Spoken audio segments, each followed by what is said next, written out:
si tu attires beaucoup de critiques, c'est que toi-même tu te critiques et que toi-même t'as pas confiance en toi. Moi, j'étais une personne qui a toujours voulu me lancer dans l'entrepreneuriat. Et du coup, je criais à tout le monde, à ma famille, l'entrepreneuriat c'est trop bien, c'est ceci, c'est cela. Et en fait, ils étaient tous là en mode non, non, non, non, non, non. Parce qu'en fait, ça faisait des années que je parlais d'entrepreneuriat, mais que j'en faisais pas. Et pourquoi? Parce que j'avais pas confiance en moi en fait. C'est hyper important de valoriser aussi l'expérience et de pas, comme tu dis, être trop dans le cerveau et de dire oui, mais il faut que j'ai confiance en moi avant de me lancer. D'abord, tu te lances et la confiance en toi, tu l'acquiers au fur et à mesure. C'est ça, il faut pas avoir peur de l'échec, en fait, au contraire, faut aimer l'échec, parce que justement, c'est ça qui t'a fait apprendre plein de choses et qui fait que tu as du succès aujourd'hui, tu vois. Donc en fait, c'est dans les échecs qu'on apprend. Parce qu'en fait, ça part du principe que le soutien ne te fait pas évoluer. Le soutien, il te permet de te reposer, mais le soutien ne te fait pas évoluer. C'est le challenge qui te fait évoluer. Troisième vidéo avec Nassim, où cette fois-ci, on va parler d'impulser le changement, c'est-à-dire qu'on va parler de comment on fait quand tout le monde est contre nous, quand on veut se lancer en entrepreneuriat, qu'on n'arrive pas à se lancer, on n'a pas la motivation, on a des blocages internes, syndrome de l'imposteur et compagnie. Qu'est-ce qu'on fait pour se débloquer? Qu'est-ce qu'on fait pour se lancer concrètement? Nassim va nous expliquer, il est coach de vie et thérapeute, écoutez bien, ça va être super intéressant. Donc Nassim, première question sur le sujet d'impulser le changement. Comment on fait dans le salariat quand tu veux quitter le salariat en général, la plupart des gens autour de toi vont essayer de t'en décourager, te dissuader. Parce que ta mère, elle va te dire non mais c'est risqué, tu auras plus de salaire, comment tu vas faire pour payer tes factures. Ta femme ou ton mari, quand t'es en couple, va te dire mais non, moi je vais pas pouvoir assumer le foyer tout seul. Tes collègues vont dire mais c'est une grosse connerie, t'es en CDI, tu dois rester, c'est la sécurité. Du coup, quand tu veux quitter le salariat, bon, à part des chaînes YouTube comme la mienne où tu peux un petit peu avoir des conseils et du soutien, c'est compliqué de trouver des gens qui vont dans ce sens-là. Ils vont te dire ouais mais tu fais une erreur, voilà, il y a plein de trucs. Comment on fait pour trouver la force de changer de cap quand tout est contre nous? Je pense qu'en fait déjà c'est de prendre en considération déjà dans un premier temps que les critiques de ton entourage sont une forme de soutien. C'est-à-dire que s'ils le font, c'est pas par malveillance, mais c'est au contraire par bienveillance. Parce que pour eux en fait, il y a trop de risques, c'est pas bien, etc. Mais c'est relié justement à leur système de valeurs. En fait, c'est déjà prendre en compte que on a tous un système de valeurs différent, on priorise des choses dans notre vie. Et du coup, on perçoit vraiment le monde à travers notre système de valeurs. Donc si moi je suis une personne qui favorise la sécurité, le fait d'être sécurisé, aussi par exemple le fait d'être dans un environnement où je côtoie beaucoup de personnes, de collègues de travail, etc. Ça, c'est dans mes valeurs. Du coup, pour moi, en fait, c'est une évidence que le salariat, c'est toujours mieux que l'entrepreneuriat. Alors que si je suis une personne qui aime l'aventure, prendre des risques et c'est dans mes valeurs hautes, bah forcément, ça va pas être la même chose. C'est prendre conscience de ça. Ma famille, elle a un système de valeurs différentes. Donc, faut pas que je le prenne comme une critique pure, mais comme une communication à travers son système de valeurs. Moi, j'ai cet exemple, j'ai cet exemple avec ma mère, qui est une personne qui a un système de valeurs complètement différent du mien. Et elle avait cette façon de toujours essayer de critiquer ce que je faisais et de vouloir me donner des conseils qui n'étaient pas forcément adaptés à ce que je voulais. Et moi, en fait, je l'avais vraiment pris toujours comme une confrontation, comme le fait qu'elle a pas confiance en moi, etc. Et ça a créé beaucoup de conflits. Et quand j'ai pris conscience que, au final, en fait, c'était justement une forme de bienveillance et d'amour de me communiquer ça, et j'ai compris qu'en fait, c'est juste, elle fonctionne comme ça. Là, j'ai pu mieux l'apprécier. Et après, voilà, en fait, du coup, dans ces cas-là, tu te dis c'est normal de pas être valorisé par une personne qui valorise pas la même chose que moi, tu vois. Et donc pour moi, c'est après du coup se dire OK, si tu veux changer d'environnement, il faut aussi que tu changes d'environnement social. En fait. Oui, c'est ça. En fait, il faut se rapprocher de gens qui ont déjà fait ça et qui ont confiance en l'entrepreneuriat pour qu'ils puissent te pousser en ce sens-là. Parce que c'est vrai qu'on peut pas exiger de gens qui n'ont pas fait ça, qui ont peur même, parce que même eux, peut-être que on parlait de miroir dans une vidéo, peut-être que eux, ça leur fait peur. Du coup, au miroir, ils vont dire bah non, fais pas ça, tu vas échouer, parce que eux pensent qu'ils échoueraient à ta place. Donc c'est vrai que c'est compliqué. J'ai toujours dit que c'était pas de la malveillance, mais c'est vrai que c'est compliqué parce que l'entrepreneuriat c'est quand même une aventure, un voyage, et le faire seul, quand la personne la plus proche de toi, rien que tu vois, ton mari ou ta femme ne te soutient pas, c'est hyper compliqué. Tu vois, ouais, mais il va falloir payer les factures, toi t'es là, tu te démènes pour avoir un business qui marche, c'est compliqué. Donc ouais, je suis d'accord avec toi, il faut se rapprocher de personnes qui vraiment ont déjà la vie que tu veux avoir. Et tu peux aussi jouer avec ça en améliorant ta relation avec les autres. Justement, si tu comprends leur système de valeurs, par exemple ta femme, elle dit comment on va payer les factures. Si tu lui fais comprendre que justement, grâce à ça, tu pourras non seulement payer les factures et peut-être aussi les vacances, tu vois, là, ça va changer, tu vois. Ouais, il faut voir d'où vient sa crainte et en fait, pas la retourner en mode manipulation, mais prendre sa crainte, comprendre ce qu'il y a derrière et lui amener une nouvelle perspective, en fait. C'est ça? C'est ça. Et il y a aussi, en fait, le fait de, souvent, si tu attires beaucoup de critiques, c'est que toi-même tu te critiques et que toi-même t'as pas confiance en toi. Justement, quand on parlait de l'effet miroir. Dans le sens où, moi, j'étais une personne qui a toujours voulu me lancer dans l'entrepreneuriat. Et du coup, je criais à tout le monde, à ma famille, l'entrepreneuriat, c'est trop bien, c'est ceci, c'est cela. Et en fait, ils étaient tous là en mode non, non, non, non, non, non. Parce que t'envoyais une image un peu contradictoire, c'est ça? Ouais. Et pourquoi contradictoire? Parce qu'en fait, ça faisait des années que je parlais d'entrepreneuriat, mais que j'en faisais pas. Et pourquoi? Parce que j'avais pas confiance en moi, en fait. Et là, je vois vraiment le shift avec ma famille et mon entourage qui a changé. Parce que du moment où je suis passé à l'action et que, du coup, forcément, si tu passes à l'action, tu montres une certaine détermination et aussi, t'as du résultat. Ma famille a complètement changé, tu vois. Alors, ils sont toujours en mode l'entrepreneuriat, etc. Mais en fait, ils me soutiennent beaucoup plus et sont plus dans l'encouragement et dans une forme de Bon, souvent, malheureusement, le moment où on te soutient le plus, c'est quand t'as réussi. C'est-à-dire qu'une fois que t'as un business qui tourne et que des fois, tu fais des chiffres délirants, parce qu'on soit réaliste, genre le salariat, dépasser 3 000 euros par mois, c'est très compliqué, tu vois. Même après 15, 20 ans de carrière. Donc, la plupart des gens qui commencent à bader l'entrepreneuriat ou du moins à te croire, c'est quand tu arrives déjà à remplacer ton salaire par ça. Pas forcément. En vrai, pas forcément, parce que justement, c'est quand tu te mets dans l'action, et en fait, c'est des petits résultats. C'est-à-dire que moi, ça a changé. Le regard avec mes parents, il a changé au moment où j'ai dit, ah putain, génial, j'ai eu cette personne au téléphone. Et elle va peut-être signer avec moi. C'est compliqué. C'est compliqué, mais en fait, si tu veux justement gagner cette confiance, déjà en fait, c'est gagner ta propre confiance. Ouais, donc, c'est ça qui est important vraiment, en fait. Déjà. Donc en fait, c'est au niveau du process, c'est si tu es toujours dans la visualisation et dans la rêverie, tu peux pas avoir confiance. C'est dire, ok, je vais faire un premier pas.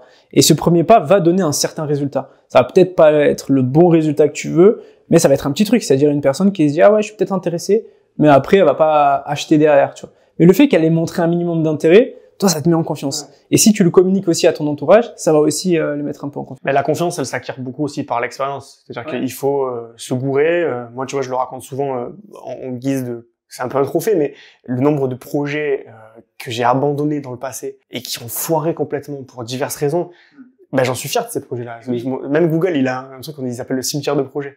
Ils lancent des projets et ils ont des pierres tombales pour chaque projet qui est mort chez eux, tu vois. Mort-né, parce qu'il y a plein de projets qu'ils ont lancés qui n'ont pas marché et d'autres qui ont marché. Genre, on pense tous à Google+, tu vois, qui a jamais marché, par exemple. Donc, ils ont un cimetière de projets et c'est une fierté parce que ce cimetière de projets, il les a amenés là où ils sont aujourd'hui. Et moi, c'est pareil. Tous les projets que j'ai échoué avant m'ont amené à avoir ce business aujourd'hui, à vivre de ma passion largement et donc voilà, de pouvoir aussi après faire d'autres choses de ma vie que de travailler pour un patron et tout. Donc, c'est vrai que c'est hyper important de valoriser aussi l'expérience et de pas, comme tu dis, être trop dans le cerveau de dire oui, mais il faut que j'ai confiance en moi avant de me lancer. D'abord, tu te lances et la confiance en toi, tu l'acquiers au fur et à mesure. C'est ça. Il faut pas avoir peur de l'échec. En fait, au contraire, faut aimer l'échec parce que justement, c'est ça qui t'a fait apprendre plein de choses et qui fait que tu as du succès aujourd'hui, tu vois. Donc, en fait, c'est dans les échecs qu'on apprend. Et encore plus que ça, c'est qu'en fait, tu sais, quand tu dis aux gens, ouais, il faut aimer l'échec, je pense qu'ils le comprennent, mais ils ne comprennent pas vraiment en vrai. Tu vois, genre, l'idée, on la comprend tous logiquement. On dit, oui, bon, ok, l'échec, c'est une école, d'accord. Mais tu peux pas vraiment le comprendre tant que t'as pas le mindset d'entrepreneur qui consiste à dire, et ça, je le dis, tu deviens entrepreneur quand il y a un problème, tu te dis, comment je peux le résoudre? Un entrepreneur, il pense toujours comme ça. Il y a pas un moment donné où je me dis, ah putain, ma formation, elle a pas marché. Ah putain, là, ce truc, il a moins décollé que ce que je pensais. Bon, j'arrête. Je me dis tout le temps, pourquoi ça n'a pas marché? Et qu'est-ce que j'aurais pu faire pour que ça marche mieux? En fait, quand tu es dans une optique de pivot et pas d'abandon, c'est que t'es un entrepreneur. Un entrepreneur n'abandonne jamais, il pivote. Tu vois? Ah, ce projet n'a pas marché? Bon, je pivote sur lui. Ah, ce projet, j'ai fait A ou B. A, ça marche pas, je fais B. Tu vois? Et en fait, c'est vraiment comme ça, je trouve qu'on reconnaît un mindset d'entrepreneur. Et c'est ça qu'il faut travailler. C'est cette résilience complète. Et moi, j'ai une technique pour qu'ils aient plus ça sans même avoir du succès. Okay. C'est du coup, en fait, tu reviens sur ton passé et tu prends une situation où tu as eu l'impression d'avoir échoué. Okay. Tu prends un échec de ta vie, tu as ton échec et tu te dis, ok, c'est quoi les bénéfices au fait que j'ai échoué maintenant? Si on prend mon cas, moi, j'ai été quelqu'un de très timide à la base. J'étais vraiment très timide et tout.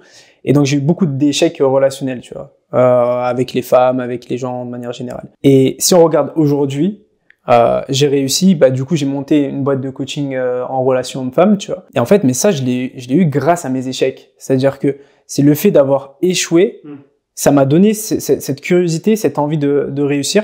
Et si tu prends une personne qui était à l'école avec moi à ce moment-là et qui avait du succès, aujourd'hui, en fait, elle est restée dans ce truc, dans ce résultat-là, tu vois. Ça se trouve même, il y a plein de gens qui, au contraire, ont décéléré, tu vois. Parce qu'en fait, ça part du principe que le soutien ne te fait pas évoluer. Le soutien, il te permet de te reposer, mais le soutien ne te fait pas évoluer. C'est le challenge qui te fait évoluer. Donc, tu prends n'importe quel échec de ta vie et forcément, en fait, on a ce réflexe de se dire, ah, ça c'est mal. Mais si tu le prends et tu dis, c'est quoi les bénéfices que j'en ai tirés aujourd'hui? Tu vas en trouver un, après tu vas galérer, et tu fais vraiment l'effort de passer moins de 10 minutes. Après, tu vas en trouver 2, 3, 4, et là, jusqu'à arriver à un mode, putain, mais c'est trop bien que j'ai échoué. C'est trop bien. Et à ce moment-là, du coup, tu vas appréhender d'une autre façon l'échec. Complètement. En fait, j'ai l'impression que, c'est d'une manière plus holistique, si tu prends un peu de recul, je te dis, tous les choix que tu as fait dans ta vie, tous tes succès, tous tes échecs, t'ont mené à cet instant précis où on fait cette interview, tu vois. Ouais. Et donc, si t'avais pas eu tel échec, tu serais pas là en train de faire cette interview parce que tu serais jamais devenu coach. Et vu que tu n'étais pas devenu coach, tu serais pas été là devant moi, devant la caméra à parler à des gens. Donc, tu vois, en fait, tout est lié. Bon, après, ça fait très complotiste, tu vois, parce que finalement, c'est logique que, tu vois, si tes parents s'étaient jamais rencontrés, tu serais pas là non plus. Ouais. Donc, c'est un ensemble, si tu veux, de décisions qui ont été prises par tes ancêtres et toi, qui font qu'aujourd'hui, tu es là. Donc, évidemment qu'il faut valoriser les succès, mais aussi les échecs, parce que les échecs ont contribué à qui tu es aujourd'hui. J'ai un autre exemple très parlant, c'est que, en fait, moi, j'ai des parents qui ont mis énormément de distance entre moi et eux. On n'était pas très proches, donc j'avais pas ce truc de soutien fort de parents. Et à côté, j'ai un ami à moi qui est coach, c'est tout l'inverse, tu vois. Ses parents sont hyper protecteurs et tout. Et un jour, je vais chez lui et pour blaguer, il se dit, mais elle est trop gentille, ta maman et tout. Ce qu'il m'a raconté, genre, tu vois, quand il sort, elle met des trucs dans son sac et tout. Enfin, vraiment, tu vois, la maman poule hyper protectrice. Et pour rigoler, j'ai dit, vas-y, viens, on échange de maman. Et il m'a dit, ça m'a marqué, il m'a fait, mais mec, en fait, tu vois pas tous les inconvénients que ça a eu dans ma vie. Et du coup, je fais, comment ça? Et là, il m'a dit, à cause de ça, j'ai énormément eu du mal à sortir, à me faire des amis, j'étais très très introverti. Alors en fait, on avait ce même problème de timidité, et moi j'avais réussi à le résoudre beaucoup plus facilement, parce qu'en fait j'avais tellement de challenges avec ma famille que je pouvais pas me reposer sur ça, tu vois. Et donc en gros, le soutien qu'il a eu, ça lui a desservi. Ouais. Et je suis très d'accord avec ça. C'est, tu sais, quand j'ai fait mes études, donc j'ai un bac+3 chef de projet web, et en fait j'étais avec une classe de 10 personnes à peu près, et la seule personne de la classe qui n'a pas eu son diplôme, c'était le mec le plus riche, qui venait d'une famille la plus aisée, qui était loin d'être bête, hein. Mais si tu veux, le fait d'avoir évolué dans une famille de gens riches, de mémoire, il m'avait dit qu'il avait un budget tous les mois de 500 € de bière. Il dépensait 500 € de bière tous les mois. Ses parents lui donnaient, évidemment. Il ne travaillait pas. Moi, 500 €, c'était mon loyer. Et mon père, il me donnait peut-être la moitié de ça, tu vois. Donc, je devais trimer. J'ai compris que c'est moi qui devais trimer pour arriver à ce que j'ai aujourd'hui. Ça a contribué. Le fait que mon père me donne pas beaucoup, que ma mère puisse pas non plus, tu vois. Donc, toutes ces choses-là ont contribué à ça. Si j'avais été dans une famille de riches, où j'avais eu l'opulence, on me faisait des chèques de 2000 € tous les mois, peut-être que j'aurais été comme ce mec, à me dire, vu que tout est facile, vu que j'ai pas besoin de trimer, vu que j'ai pas ressenti d'échec, tu vois, tu dis, putain, j'ai pas d'argent, j'ai envie d'en avoir plus et tout, j'aurais pas eu cette hargne. Donc, je serais pas là aujourd'hui. Et justement, c'était pour dire que le goût de l'effort, il est aussi lié justement à tes échecs. Comme tu le racontes. Parce que, voilà, si t'as aucune déconvenue dans ta vie, que tout est hyper facile, t'es juste une plante verte, en fait. T'as envie de rien faire, ta vie n'a pas de sens. Comme un jeu vidéo. Tu as un jeu vidéo où c'est trop facile, tu t'ennuies. T'as besoin, voilà. C'est ça. T'as besoin qu'il y ait un peu de rembaudissement. C'est ça. En fait, t'as besoin, si tu veux, d'un carburant, et le carburant, c'est quelque chose dont t'as manqué, ou quelque chose qui te donne envie. Mais je suis bien content aujourd'hui de pas avoir, si tu veux, tout eu. Tu vois, parce que aujourd'hui, ça te donne un sens. Genre, tu te dis, ok, moi, un jour, je voudrais avoir une grande maison, un jour, je voudrais avoir ça parce que je l'ai pas eu, tu vois. Si tu l'avais eu, c'était pas pareil, quoi. C'était pas aussi palpitant, on va dire. Ouais. Et en plus, vu que l'entrepreneuriat vient toujours justement d'un manque, d'un problème à résoudre, en fait, si toi-même, t'as eu des difficultés dans ton passé, t'es la meilleure personne pour résoudre ce problème-là. Complètement. Parce que tu sais d'où tu viens et tu sais les problèmes que t'as, et donc, c'est le mieux. Ouais. Comment tu fais quand la peur de te planter, quand tu te lances dans un projet, elle te bloque, tu vois? Parce que y a beaucoup de gens qui nous suivent qui ont un syndrome de l'imposteur, tu dois connaître. Ce truc vraiment de dire je ne suis pas capable, je ne suis pas assez bien, la peur de l'échec, on en a parlé juste avant, toutes ces choses qui vont vraiment te bloquer et te rendre immobile, tu vois, qui vont te faire abandonner, qui vont te faire procrastiner, qui vont te faire même te dire au bout d'un moment que finalement le salariat c'était pas si mal alors que tu veux complètement le fuir. Ouais. Comment on dépasse ça? En fait, tu le dépasses en te réalignant sur les choses qui sont vraiment importantes pour toi. Moi, en fait, la procrastination, c'est un peu comme une illusion. En fait, on est tous procrastinateurs sur des choses qu'on n'aime pas, et sur des choses qu'on aime, on procrastine pas du tout. Donc en fait, c'est de poser la question, ok, si je procrastine sur ça, pourquoi? Sur quoi je procrastine pas, tu vois? Parce que en fait, il y a vraiment ce truc que le goût de l'effort, il vient du fait d'aimer faire quelque chose, tu vois? Par exemple, si tu me mets dans un chantier pour construire une maison, je vais avoir de la fatigue et je vais procrastiner à le faire, tu vois. Mais par contre, si tu me mets dans un ring de boxe, là, l'effort, en fait, je vais le kiffer parce que j'aime ce sport. Ouais, mais j'ai un contre-exemple aussi, tu vois. C'est que moi, par exemple, avant de me lancer dans l'entrepreneuriat, j'avais ce problème de procrastination. Pourtant, je voulais vraiment faire ça, tu vois. Je fais la même chose que ce que je faisais avant. Moi, c'était un problème émotionnel. Il y avait un blocage émotionnel, des émotions trop fortes, une euphorie extrême un jour et un désespoir total le lendemain, tu vois. Lié à un manque de résultats, ou en tout cas à mon focus. Je me focalisais sur les résultats et pas sur le process. Ouais. Mais si tu veux, j'étais vraiment bloqué. C'est-à-dire que là, je me rappelle encore comment je me sentais. J'avais envie de le faire, mais je pouvais pas. Ouais. Tu vois, comment tu résous ce genre de truc? En fait, on en revient à la relation à soi. C'est-à-dire que si toi, t'es convaincu que tu vas aider les autres, que tu vas faire quelque chose de bien, tu vas pas avoir de syndrome d'imposteur. Donc en fait, c'est souvent, moi j'ai mon mentor qui dit beaucoup ça. Si t'as le syndrome de l'imposteur, bah c'est que t'es un imposteur. Tu vois. Et du coup, je suis pas totalement d'accord. Mais en fait, quand je dis en fait, c'est métaphoriquement. C'est-à-dire quand c'est la façon dont tu penses. Ok, t'es un imposteur dans ta tête, mais la façon dont tu penses, la façon dont tu comptes te diriger par rapport à tes pensées, t'es un imposteur. Mais si tu te dis, ok, par exemple, imaginons, je vais être coach en relation, mais j'y connais rien en relation, donc j'ai le syndrome de l'imposteur. Bah en fait, si tu prends ton passé et tu dis, bah non, en fait, moi je connais ça dans les relations, je connais ça dans les relations, je connais ça dans les relations. Ah mais c'est vrai qu'en fait, même si je suis pas là, il y a des personnes qui sont juste là. Enfin, même si je suis pas là et je suis là, mais il y a des personnes qui sont juste là. Ouais, ok. Je comprends mieux ce que tu veux dire. En fait, ouais, c'est ça. C'est que moi, je parle du principe que si tu connais 1% de plus qu'une personne, tu es un expert pour lui. Après, ça dépend à qui tu t'adresses, évidemment. Demain, t'es un coach en relation, peut-être que le docteur qui a fait 10 thèses dessus, tu seras moins bon que lui. Et t'es un imposteur pour lui.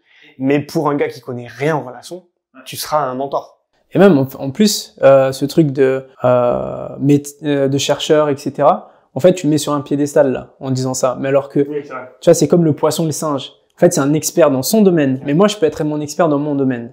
Lui, peut-être plus sur le côté théorique, peut-être sur le côté pratique, ou des spécialités différentes, c'est clair. J'ai dit ça vraiment pour montrer, tu vois, mais c'est le cliché, en fait, du mec je dis souvent qu'il faut pas valoriser trop le diplôme, parce que moi, je dis souvent qu'on s'en fout d'avoir un bac+1, ce qui compte, c'est, moi, tu vois, les mecs qui sont en école de commerce qui ont un bac+5, ils en savent 100 fois moins que moi aujourd'hui. Ouais. Pour autant, j'ai pas un bac+5, j'ai qu'un bac+3, tu vois, et je l'ai passé il y a longtemps. Mais c'est clair qu'en fait, l'expérience, ça se substitue souvent au diplôme, en fait. Le diplôme, c'est un marqueur social qui fait plaisir à l'ego, souvent. Exactement. Et ça permet, d'avoir le statut, etc. C'est ça. Si t'arrives à te réaligner à pourquoi tu le fais, qu'est-ce que t'aimes dedans, et du coup, bah, c'est quoi tes forces dedans, bah, tu vas voir qu'en fait, tu vas vraiment, en fait, c'est une inspiration. Donc, l'inspiration, elle va te pousser vers. Et du coup, c'est l'inverse de la procrastination. Et pour terminer, Nassim, j'ai une dernière question. Quels sont les premiers pas, à faire quand tu veux sortir de l'immobilisme? Qu'est-ce que tu conseillerais une action à faire quand on est bloqué et qu'on veut se lancer dans l'entrepreneuriat, commencer une aventure? Pour moi, ça commence par la première action, elle doit venir de l'intérieur. Donc, c'est lister pourquoi tu le fais. C'est vraiment trouver ton pourquoi, lister pourquoi tu le fais et lister en fait toutes les choses que tu as en plus que les autres n'ont pas. En fait, on est tellement tous uniques que de par notre parcours, on a tous créé, développé, appris des choses que d'autres gens ils ne savent pas, tu vois. Donc, si tu te réalignes sur ça, déjà là, tu vas avoir plus de motivation et plus de confiance. Et ensuite, c'est définir des objectifs et en fait les découper. Les découper et tu fais étape par étape. C'est un bon conseil. C'est un conseil que je donnerais, c'est vraiment de commencer. Je fais mon auto-promo, mais en gros, les gens qui me connaissent, le but, c'est de partir sur des projets, avec des petits projets qui sont rapides à mettre en place, où chaque jour, on peut faire une petite action qui, mis bout à bout, toutes ces actions vont créer un projet global. C'est pas de passer des heures et des heures et des jours à créer un projet, c'est vraiment chaque jour une action, parce que les gens sont salariés, donc en parallèle, il faut forcément qu'ils trouvent du temps pour le faire. Donc, une action par jour pour que dans 6 mois, 1 an, on ait un projet qui commence à tourner, qui remplace le salaire, pour justement se libérer du salariat. Ouais. Et moi, je pense le truc que je peux vraiment apporter dessus, parce que moi, je suis pas un coach business, je suis un coach de vie et thérapeute. Et du coup, le petit bonus que je peux apporter là-dessus, c'est t'as parfois des gens qui vont du coup voir telle vidéo et se dire ah oui, il faut que je fasse comme ça, etc. Mais en fait, vu que c'est pas intrinsèque à eux, c'est pas c'est pas des actions qui sont inspirées de faire. Du coup, en fait, ils vont pas réussir à les faire. Et donc, c'est plutôt de s'inspirer du coach business et se dire, OK, en fait, comment je peux le faire à ma façon? Et dans le sens où si toi, par exemple, tu priorises, quel exemple je pourrais prendre? Ouais, ben en fait, si je prends mon exemple où moi j'ai besoin de me faire connaître à travers des vidéos, si je kiffe le contact social et l'échange, etc., ben justement, je peux me dire, ok, je vais faire plus d'interviews, tu vois. Alors que si la personne, ce qu'elle préfère, c'est vraiment parler, mais elle est pas à l'aise face caméra, ben fais le podcast. Bien sûr. Ou même écrire des articles.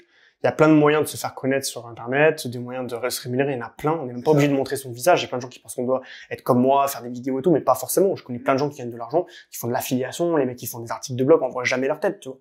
Ils travaillent dans l'ombre. Et donc, il y en a effectivement pour tout le monde. Là, je parle d'un point de vue business. Il y a vraiment beaucoup de moyens de se faire connaître. Ça peut être Insta, mais ça peut être aussi un blog. Ça peut être aussi une boutique e-commerce où on voit jamais ta tête. Donc, il y a plein de moyens de gagner de l'argent et effectivement, trouver le truc qui nous convient le mieux, qui est le plus adapté à nos valeurs. C'est effectivement la meilleure option pour être motivé sur le long terme. Ouais. Et pareil, au niveau de la motivation, c'est souvent on est là, on a une idée vague de pourquoi on veut gagner de l'argent. Ouais, non, je veux gagner de l'argent pour avoir plus de liberté, pour avoir ceci, cela.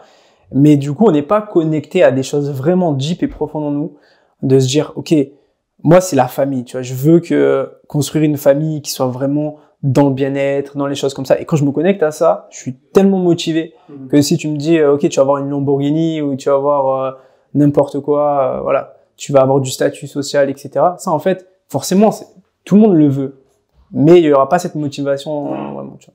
Oui, c'est ça. Il y a des gens qui ont besoin d'exister à travers justement de la fame. Il y a des gens qui vont plutôt rechercher quelque chose, juste de l'argent. Il y en a qui vont chercher à aider les autres, tout simplement. Il y a plusieurs pourquoi. Et ce pourquoi profond, il est important pour tenir sur la durée parce que la motivation, une fois qu'elle s'évapore, qui est une émotion, une fois qu'elle est évaporée, bah, il reste plus rien. Donc il faut que tu aies un pourquoi pour que le système continue à fonctionner. Et c'est clair qu'il y a des jours où je suis pas motivé. Je me lève, je suis pas motivé, mais je travaille quand même parce que j'ai mon pourquoi qui est très aligné, tu vois.